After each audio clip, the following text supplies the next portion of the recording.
Sudan से लगभग 1100 भारतीयों को रेस्क्यू कर लिया गया है। 25 अप्रैल से शुरू हुए ऑपरेशन कावेरी के तहत अब तक 6 बैच भारत पहुंच चुके हैं। मीडिया के साथ बातचीत में इन लोगों ने सूडान की स्थिति के बारे में बताया।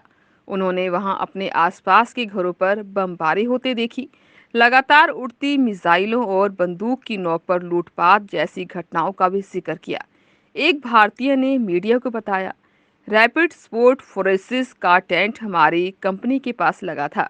सुबह करीब 9 बजे सुरक्षा बल हमारी कंपनी में घुस गए और हमारे साथ लूटपाट की।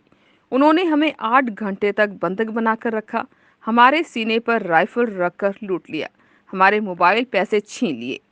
एक शख्स ने अपना एक्सपीरियंस शेयर करते हुए बताया, हमें खाने का इंतजार करने में बहुत मुश्किल हो रही थी। ऐसा 2-3 दिनों तक जारी रहा। वापस लौटे भारतीयों में ज्योति अग्रवाल नाम की एक महिला भी है। उनके पति खार्तूम में चार्टर्ड अकाउंटेंट के रूप में काम कर चुके हैं। उनकी 10 साल की बेटी और एक बेटी सुरक्षित भारत पहुंचे हैं। एनडीटीवी से बातचीत में उन्होंने बताया कि मैंने 2 गली छोड़कर एक घर को बम से बर्बाद होते देखा है।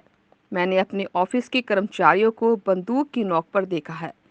कहा नहीं जा सकता कब क्या हो जाए, कभी भी जान जा सकती थी। हमें नहीं पता था कि हम सब मारे जाएंगे या बचेंगे। हमें अपने साथ कोई पैसे भी नहीं लाए।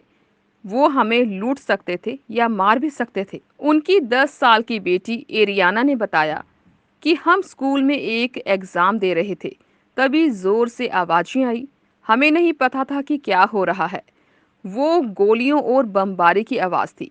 हमें कैंटीन में ले जाया गया और टेबल के नीचे छिपने के लिए कहा गया।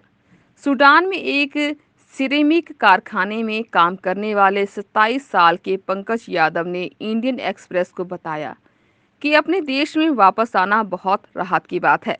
मैं किसी तरह वहां अपना गुजारा कर रहा था। कई दिन अब पहले बिजली काट दी गई थी। बुनियादी सुविधाओं तक पहुंचना भी मुश्किल हो गया। मेरा परिवार यूपी के बलिया में रहता है, उनसे भी कोई संपर्क नहीं हो पाया। आईएनएस सुमेधा और एयरफोर्स विमानों के जरिए अब तक 1158 लोगों को भारत लाया गया है। भारत के अलावा ब्रिटेन, अमेरिका, फ्रांस और सऊदी समेत कई देश सूडान से अपने नागरिकों को रेस्क्यू कर रहे हैं। ऐसे ही देश और दुनिया भर की खबरों के लिए देखते रहिए। वो अच्छा, शुक्रिया।